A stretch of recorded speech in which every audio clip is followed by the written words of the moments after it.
merci de nous rejoindre pour suivre avec nous cette nouvelle édition dont voici les faits saillants de l'actualité. Le président de la République Ismaël Omar Guelleh est arrivé donc à Nairobi, la capitale du Kenya, pour prendre part à la 6e session du Conseil des Nations Unies. Des manifestations israéliennes demandent la fin de l'opération militaire à Gaza, c'est ce que nous verrons en fin de journal. C'était les titres place au développement. Le président de la République et président en exercice de l'IGAD, Ismaël Omar Guelleh, est donc pris part ce matin aux travaux de la 6e session de l'Assemblée des Nations Unies pour l'environnement qui s'est tenue au siège du programme des Nations Unies à Nairobi, la capitale du Kenya. Cette 6e session de l'Assemblée des Nations Unies pour l'environnement est organisée tous les 2 ans et c'est l'occasion pour les dirigeants réunis d'abord d'aborder les engagements des pays aux accords de protection de l'environnement, mais aussi discuter des voies et moyens pour renforcer les ambitions en vue de répondre au croissant du changement climatique. Placé sous le thème Action multilatéralisme efficace, inclusif et durable pour faire face au changement climatique, cette session s'est penchée sur l'examen et l'adoption de plusieurs résolutions et décisions portant sur le rôle du multilatéralisme et l'importance des actions durables et inclusives. La participation du président de la République Ismaël Omar Guelleh à la 6e session témoigne de l'engagement de Djibouti sous le leadership du chef de l'État Ismaël Omar Guelleh en faveur de la protection de l'environnement, la promotion du développement durable à l'échelle mondiale à travers des actions concrètes concrètes et la réalisation des projets qui illustrent une volonté réelle pour la réalisation des objectifs environnementaux communs. Les dirigeants des pays, c'était tout d'abord, se sont succédés tour à tour à la tribune pour rappeler l'urgence de répondre au danger commun qui est le réchauffement climatique à travers la promotion de projets des énergies propres, notamment l'énergie solaire, éolienne, géothermique. La 6e session de l'Assemblée des Nations Unies pour l'environnement est une étape décisive dans la quête d'un avenir durable pour notre planète. En se réunissant, les dirigeants mondiaux et les acteurs clés, elle offre également une opportunité de mesurer des mesures adéquates et concrètes pour protéger l'environnement et assurer la prospérité de la future génération. Et le président Ismaël Omar Guelleh, s'adressant à l'Assemblée, s'est résolument donc engagé dans un développement sobre en carbone en mettant en œuvre des projets d'énergie solaire, éolienne et géothermique. Bismillahirrahmanirrahim. Monsieur le Président, Madame la Présidente, Mesdames et Messieurs les chefs d'État et de gouvernement, Mesdames et Messieurs, je voudrais au premier abord remercier le Président Ruto et le peuple kenyan pour l'accueil chaleureux qui a été réservé à ma délégation depuis notre arrivée dans cette belle ville de Nairobi. Ensuite, permettez-moi d'adresser mes vives félicitations au président de la conférence qui vient d'être élu. Mes remerciements s'adressent également au secrétariat de l'ONU Environnement pour avoir travaillé avec abnégation en vue du bon déroulement de nos réunions. Notre monde fait face à de nombreux défis environnementaux, notamment le changement climatique, la perte de la nature et de la biodiversité et la pollution, sans oublier la désertification, la dégradation des terres et des sols, la sécheresse et la déforestation. Nul besoin de réitérer que la plus grande menace est manifestement le changement climatique. Les causes du réchauffement global sont connues. Elles sont rappelées constamment au sein de nos forats. Elles sont expliquées et prouvées scientifiquement. Une option car elle détruit la crédibilité.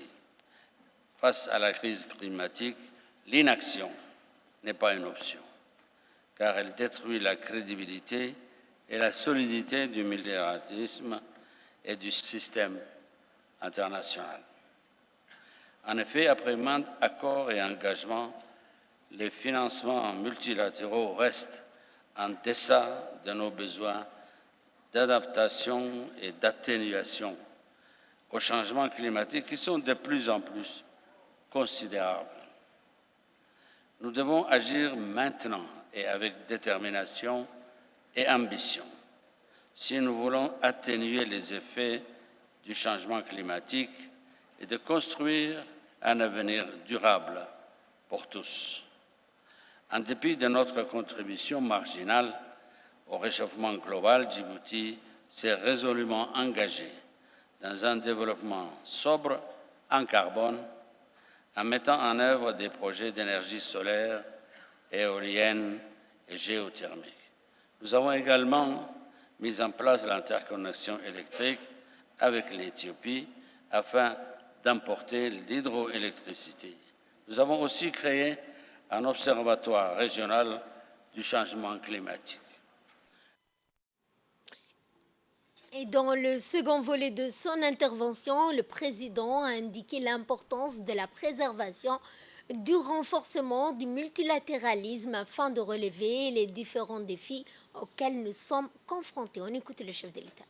Le deuxième défi auquel le monde est confronté est celui de la perte de la biodiversité. La biodiversité est bien plus qu'une simple collection d'espèces vivantes, c'est le fondement même de notre existence. Des forêts luxuriantes aux vastes océans, chaque écosystème abrite une diversité d'êtres vivants, interconnectés, jouant un rôle vital dans le maintien de l'équilibre écologique. Les activités humaines irresponsables telles que la déforestation, l'urbanisation incontrôlée, la pollution et l'exploitation excessive des ressources naturelles compromettent l'intégralité de nos écosystèmes et mettent en péril la survie de nombreuses espèces. Nous sommes les témoins des conséquences dévastatrices de cette destruction. La disparition accélérée d'espèces animales et végétales, la dégradation des habitats naturels et les perturbations croissantes dans le cycle écologique. À cet effet, Djibouti a adopté un arsenal juridique conséquent. Nous avons aussi créé plusieurs aires protégées. La mobilisation et mener des actions de reboisement. La mobilisation des ressources financières internationales est indispensable pour mener des actions durables en faveur de la biodiversité. Enfin, la pollution plastique affecte maintenant tous les océans de la planète, menaçant les écosystèmes marins qui sont indispensables pour le développement de la pêche et du tourisme. Ce fléau d'une telle ampleur que seul un effort mondial permettra de résoudre ce problème.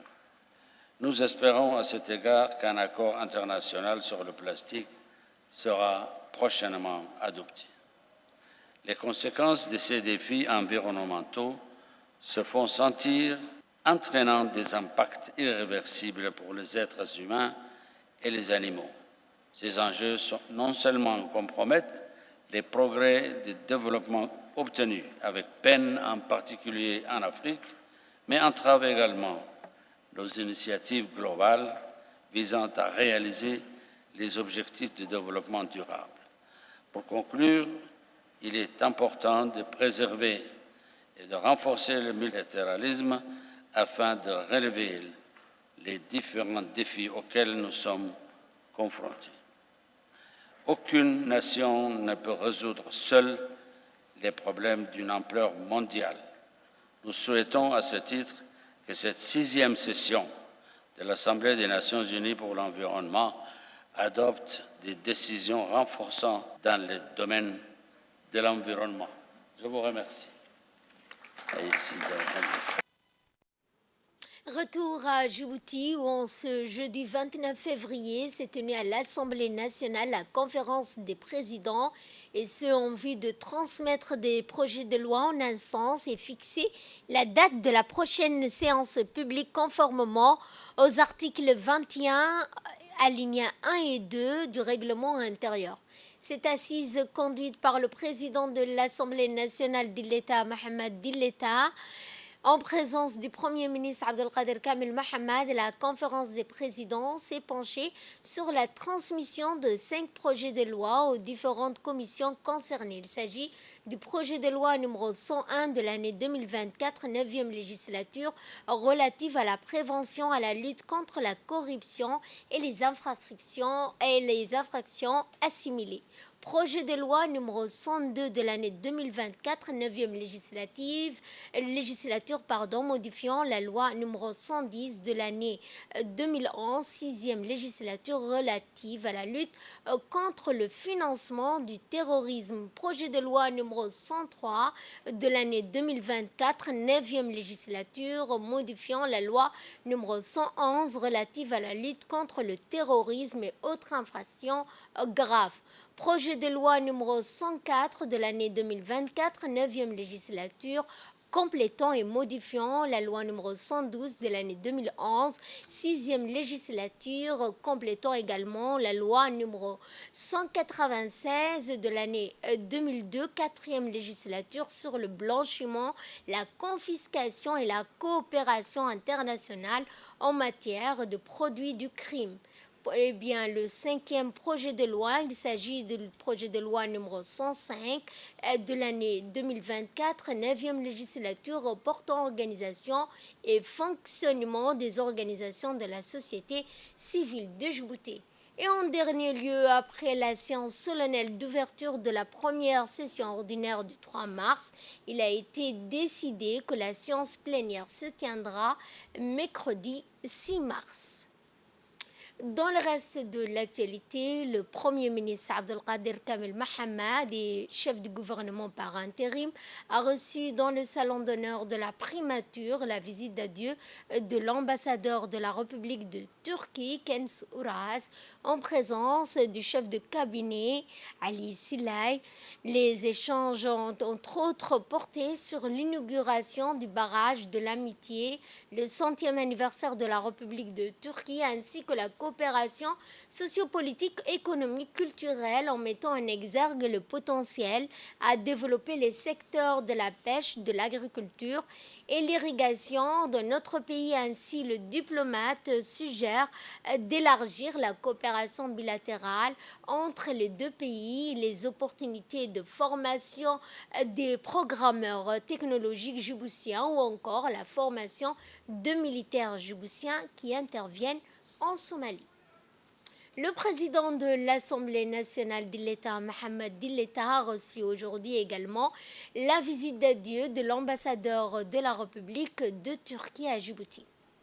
L'entrevue s'est déroulée au salon d'honneur de l'hémicycle national en présence de M. Ismail Goulal Boudine, secrétaire général du Parlement, de M. Idriss Mohamed Ahmed, directeur du cabinet du président. Cette visite intervient au terme de la mission du diplomate turc sous les cieux djiboutiens.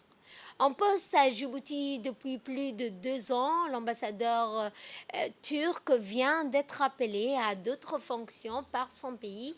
Lors de cet entretien, les deux parties ont exprimé leur satisfaction quant aux relations fraternelles entre les deux pays et la nécessité de développer davantage. À cette occasion, le président d'Illeta a mis l'accent sur la disponibilité de la République de Djibouti à aller dans le sens de ce renforcement et élargir également les programmes de coopération qui puisent leur essence dans les relations historiques solidement enracinées. Le ministère de la Femme et de la Famille, en collaboration avec l'USAID et le projet Jouer pour apprendre, a organisé ce matin à l'International Escale Hotel un atelier de réflexion stratégique sur le développement et l'éducation de la petite enfance. L'objectif de l'événement est avant tout de soutenir la vision du gouvernement de Djibouti qui est d'améliorer l'accès à une éducation préscolaire de qualité pour les enfants djiboutiens âgés entre 3 et 6 ans, notamment les plus vulnérables et ceux issus de familles démunies. Il s'agit à travers cet atelier de mettre en place une plateforme susceptible de permettre aux responsables qui se veulent donc d'aller à la rencontre de la population, les parents, les responsables communautaires pour les inviter à plus d'implication, d'engagement dans ce processus de communication pour un élan éducatif, social, comportemental réussi chez l'enfant.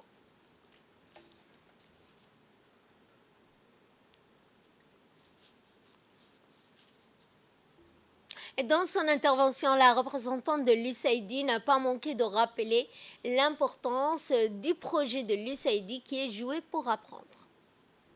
Je voudrais également souligner les efforts louables entrepris par la ministre de la Femme et de la Famille dans la mise en œuvre de sa politique nationale de l'enfance. Sachez que le projet de l'USAID, Jouer pour apprendre, est et sera un projet qui grandira avec vous. De la part de la richesse de notre discussion commune, votre connaissance et expérience du terrain et votre implication. Je voudrais saisir l'occasion pour saluer ici tous les efforts qu'entreprend le gouvernement djiboutien envers l'éducation de la petite enfance. USAID est très fier de travailler main à main avec le gouvernement djiboutien afin d'apporter l'appui nécessaire pour assurer à vos enfants, à nos enfants, une éducation de qualité pour leur développement. Je vous souhaite de riches discussions autour de cette table. Je vous propose cette fois de suivre l'intervention du ministre du Budget qui a notamment mis l'accent sur l'importance de l'éducation de la petite enfance. Je crois que en veillant ensemble justement à ce que nous puissions atteindre cet objectif, nous aurons assumé nos responsabilités. Nos responsabilités à tous les niveaux. Au niveau de l'éducation nationale, au niveau de la femme et de la famille, au niveau du ministère du Budget, mais à l'ensemble également de tous les membres et du gouvernement et des entités et des organismes qui sont concernés par la question. Et je crois que au niveau des familles, moi je reste persuadé qu'il y a également à les sensibiliser, à les informer sur l'importance de la petite enfance. Et qu'il faut peut-être au niveau du système éducatif proposer, revoir également pour les faire adhérer au fait que cette période de l'enfance est extrêmement cruciale. Et je voudrais ici affirmer et reconfirmer le soutien total du ministère du Budget par rapport à la petite enfance. Et quant au ministre de l'Éducation, Moustapha Mohamed Mahmoud, il a notamment loué cette collaboration avec l'USAID. Il faut vraiment que nous arrivions à vraiment mettre en place une stratégie commune. Une stratégie commune, que ce soit la petite enfance, mais également les préscolaires. Mais pas gérer la petite enfance d'un côté et puis les préscolaires que nous gérons de l'autre, alors que c'est des choses qui sont interliées. Donc il faut vraiment qu'on arrive à vraiment faire de sorte que ce soit une continuité. Il y a ce projet de travailler avec les écoles privées, par exemple, demandant bien sûr à ce qu'ils puissent également accueillir les enfants des parents à revenus modestes, qu'ils puissent également les accueillir pour que nous puissions également permettre d'augmenter le nombre d'élèves âgés de 5 ans à fréquenter bien sûr le préscolaire. Pour la pérennisation et pour la continuité du projet, je pense que dès maintenant, il faut que nous puissions le mener ensemble. C'est un problème bien sûr qui doit être géré ensemble et les partenaires sont là bien sûr pour nous appuyer. Et suivant cette fois l'intervention de la ministre de la Femme et de la Famille. L'éducation de la petite enfance et son développement est pour le gouvernement de Djibouti un devoir qui descend des barrières du temps et de la société, un devoir qui constitue la fondation même de notre avenir collectif. Aujourd'hui, nous nous réunissons toutes et tous pour discuter du développement de cette éducation cruciale qui jette les bases de la vie des générations futures de notre pays. En effet, l'éducation de la petite enfance va bien au-delà des simples apprentissages académiques. Elle constitue le socle sur lequel se construisent les compétences sociales, émotionnelles et cognitives qui façonneront l'individu tout au long de sa vie. En tant que responsables institutionnels et associatifs, nous sommes les gardiens de ces premières années, une période de vulnérabilité où chaque interaction et chaque expérience modèle le cerveau en pleine croissance. Cela ne fait pas longtemps que nous reconnaissons l'importance de ces premières années en tant que période critique pour le développement humain. Il est désormais clair et même impératif que nous consolidons les bases de l'apprentissage en préscolaire, car c'est durant cette phase de l'apprentissage que la curiosité naturelle est nourrie et que la confiance en soi prend racine. Investir dans l'éducation de la petite enfance ne signifie pas seulement disponibiliser des ressources financières, c'est aussi et surtout reconnaître son impact profond sur la société dans son ensemble. Des programmes éducatifs de qualité qui contribuent à réduire les inégalités sociales, à favoriser l'inclusion et à préparer les enfants à devenir les citoyens responsables et éclairés de demain. Nous nous efforçons à Djibouti de créer donc un environnement politique et juridique favorable à un système efficace de développement de la petite enfance et produire des gains cumulatifs de capital humain en investissant dans les premières années de la vie. Les efforts fournis par le gouvernement pour étendre l'éducation préscolaire à plus d'1 an ont contribué à doubler les inscriptions entre 2015 et 2021. L'un des objectifs majeurs de la nouvelle politique nationale genre 2023-2030 est que d'ici 2030, tous les enfants de 5 ans, Inch'Allah, auront suivi un cursus préscolaire adéquat. Je voudrais souligner l'importance du rôle des garderies communautaires dans l'accès à l'éducation préscolaire. Le recours aux garderies communautaires et leur développement sont de nature à offrir la possibilité d'accès aux enfants de 3 à 4 ans, notamment dans les régions, là où, hélas, il n'y a pas de classe de préscolaire publique et où les initiatives de classes préscolaires privées n'existent pas dans la plupart des régions. Le ministre des Infrastructures, accompagné du ministre de la Décentralisation et un haut représentant du Fonds saoudien pour le développement, ont donné hier, mercredi, le coup d'envoi des travaux de réhabilitation de la route nationale 9, également dénommée la route du roi Fahd Ben Abdelaziz El Saoud. Ainsi, le lancement des travaux de réhabilitation de la route nationale 9, assurant la liaison entre deux régions nord de Tadjoura et de Bok, s'inscrit dans la continuité des ambitions du gouvernement djiboutien. Ces travaux financiers avec l'appui du Fonds saoudien pour le développement sont confiés à l'entreprise saoudienne Al-Ayouni et sous-traitant chinois sous la supervision technique de l'agence djiboutienne des routes, l'ADR. Ces travaux d'un coût global de 49 millions de dollars. Ce projet de réhabilitation de la route nationale 9 prévoit entre autres le renforcement de la structure de la chaussée linéaire total de 112 km, la réalisation de 105 dallos et des 2 ponts, le premier à Aïboli et le deuxième à Rakissa. Temps d'existence, presque 40 ans, la route de l'unité a contribué énormément à la transformation morphologique de la ville de Tadjoura. L'importance que revêt cette route pour nos populations, non seulement des chefs-lieux, mais surtout des villages et campements qui sont sur le long de la route et dont le seul moyen des connexions avec la ville et l'accès par cette voie. Je puis vous assurer que cette réhabilitation, qui était tant attendue, fait la joie de la population. On écoute cette fois le mot du préfet qui a notamment loué les efforts du gouvernement, mais aussi l'importance de cette réhabilitation.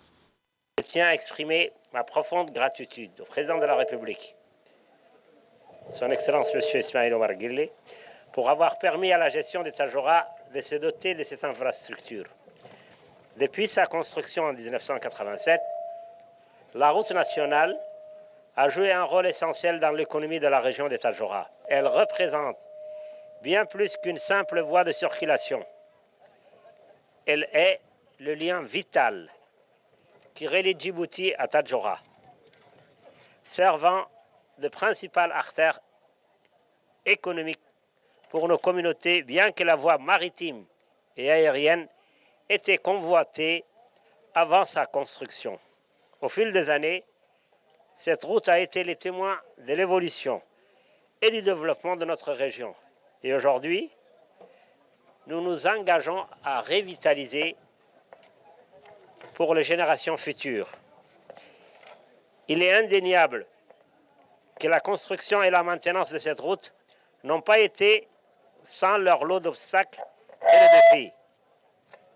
Pourtant, malgré ces difficultés, l'État a déployé des efforts considérables pour faire de cette route le cœur battant de l'économie régionale.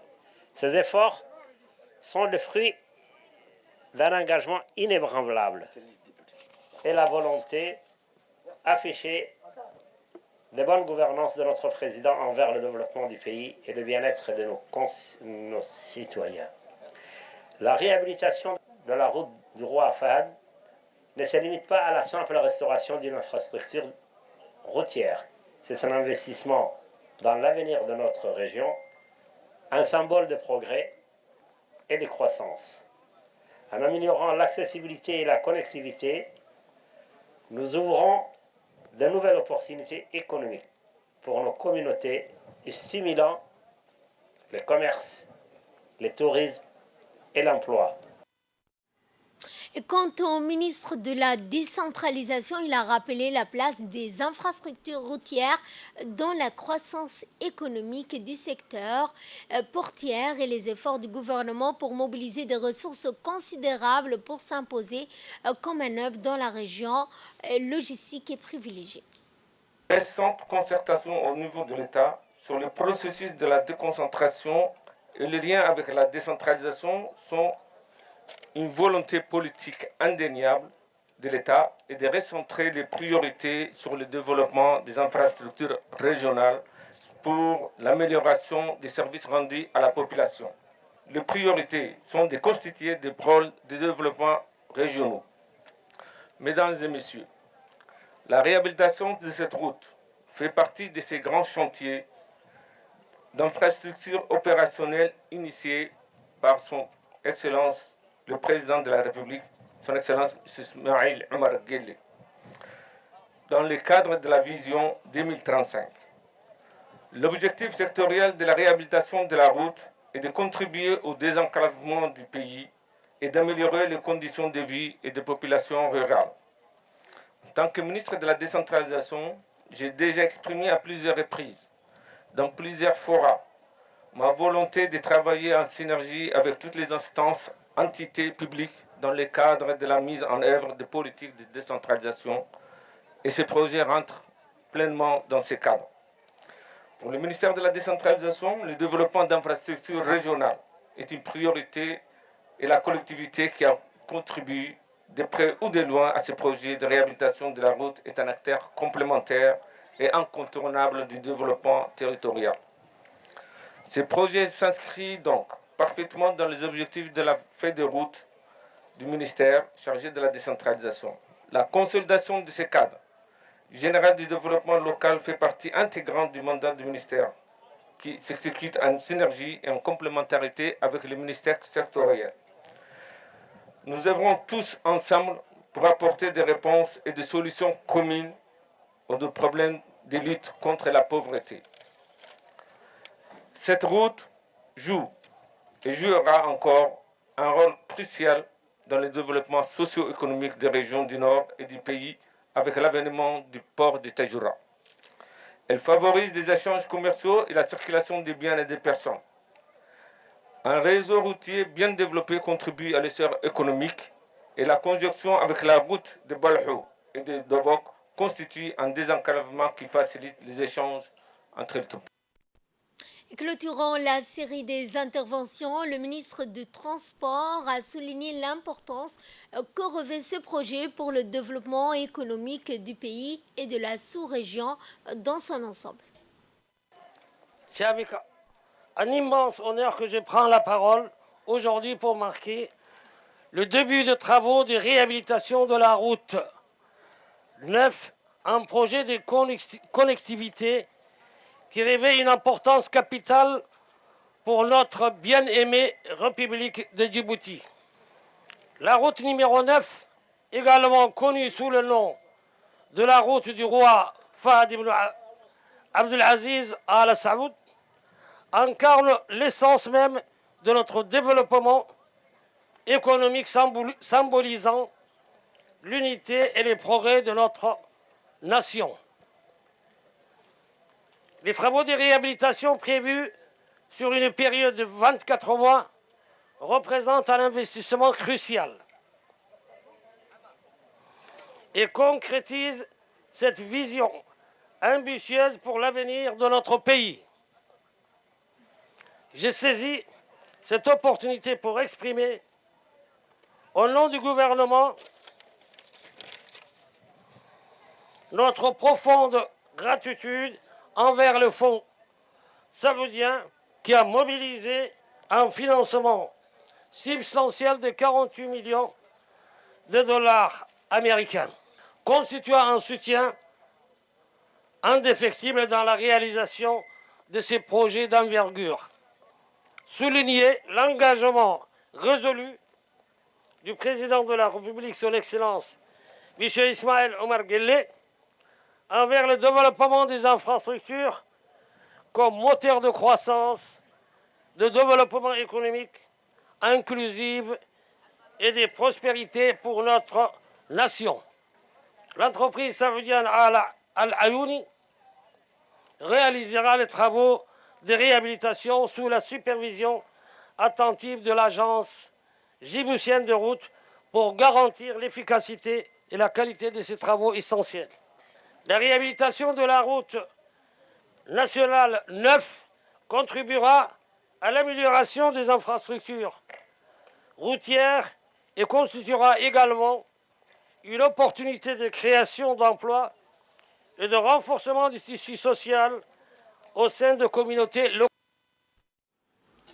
Direction Nairobi, la capitale du Kenya, où au deuxième jour de la mission de travail du ministre de l'Énergie, en marge de sa participation au 18e Conseil des ministres de l'Énergie des pays membres du pôle énergétique d'Afrique orientale, le ministre de l'Énergie, Younis Ali Guedi, a visité hier la sous-station d'Insina qui abrite la ligne d'interconnexion de transport électrique de 400 kV reliant Kenya et la Tanzanie, la sous-station d'Arusha ainsi qu'avec l'Éthiopie.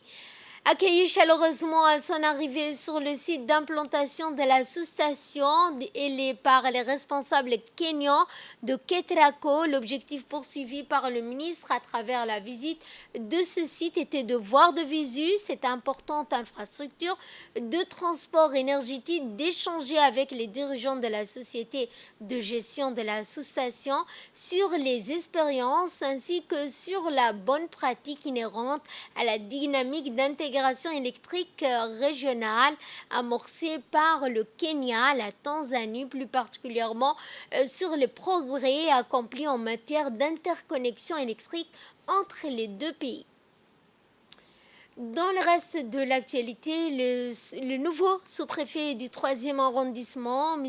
Haïbé, Hared Guedid, a eu une réunion de prise de contact avec les forces vives de la circonscription en l'occurrence le vice-président de la commune de Blaos, le lieutenant de la police du 3e arrondissement, les élus locaux, le parlementaire, les chefs d'établissements scolaires, les leaders de la société civile, les femmes actives des associations, ainsi que les Uqal. À noter qu'un accueil chaleureux a été réservé au sous-préfet, M. Haibé Harad Gedid. Les intervenants de la société civile lui ont souhaité la bienvenue. De son côté, le sous-préfet du 3e arrondissement a remercié la population pour son accueil chaleureux et a indiqué qu'ils allaient travailler ensemble main dans la main.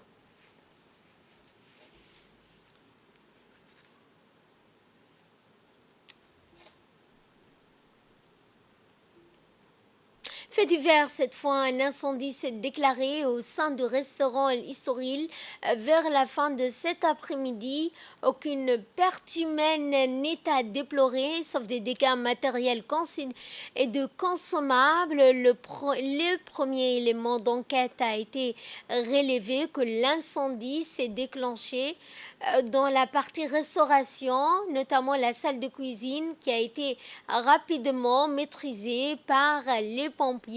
Le déploiement rapide de la force de la protection civile a empêché le feu de se propager dans le reste du restaurant. L'Issoril est l'un des restaurants de la place le plus fréquenté de la ville de Djibouti. Les gendarmes de la brigade d'Ali Sabié ont mis la main sur 2 individus qui donc se livraient à la production des faux billets de banque. Eh bien, arrêtés donc le 20 de ce mois, en effet, pour mettre en place leur projet criminel. Les 2 malfaiteurs ont acheté une imprimante en couleur avec laquelle ils reproduisaient les faux billets de banque composés de 2 000, 5 000, 10 000. Par la suite, ces derniers écoulaient ces faux billets dans le marché, ciblant préalablement les commerçants particulièrement vulnérables. Les investigations et opérations de perquisition entreprises ont permis de procéder à la saisie de l'imprimante en couleur, des faux billets en nombre de 22 billets de 10 000, un billet de 5 000 et de 13 billets de 2 000. De son côté, la Banque centrale de Djibouti, en vertu du pouvoir que lui sont conférés, porte plainte contre X dans le cadre de cette affaire. Compte tenu de la gravité des faits, les 2 personnes soupçonnées pour la contrefaçon ou la fabrication de billets de banque ont été traduites devant la justice le 22 de ce mois. Le substitut du procureur en charge de cette affaire a décerné des mandats de dépôt à leur encontre. Et cet avis de recherche du dénommé Hussein Mohamed domicilié à Arhiba dans la soie, qui a donc quitté le domicile familial le 24 février à 20h30. Pour toute information, veuillez contacter le commissariat central au 21 35 27 61. Et de là, nous passons à l'actualité internationale à Tel Aviv. Eh bien, des manifestants demandent la fin de l'opération militaire d'Israël à Gaza. Des manifestants sont descendus dans la rue à Tel Aviv pour demander la fin de l'opération militaire israélienne à Gaza. Cela intervient alors que le nombre de Palestiniens tués à Gaza depuis le 7 octobre dernier approche les 30 000 du fait des bombardements israéliens et de l'absence de l'aide humanitaire. L'armée israélienne a perpétré 11 massacres contre des familles palestiniennes dans la bande de Gaza au cours de ces dernières 24 heures, qui ont fait au moins 96 morts et 172 blessés. Le conflit a provoqué également des destructions massives et une catastrophe humanitaire sans précédent selon l'ONU. C'est ainsi que se referme ce journal. Merci de votre fidélité. Excellent week-end à toutes et à tous.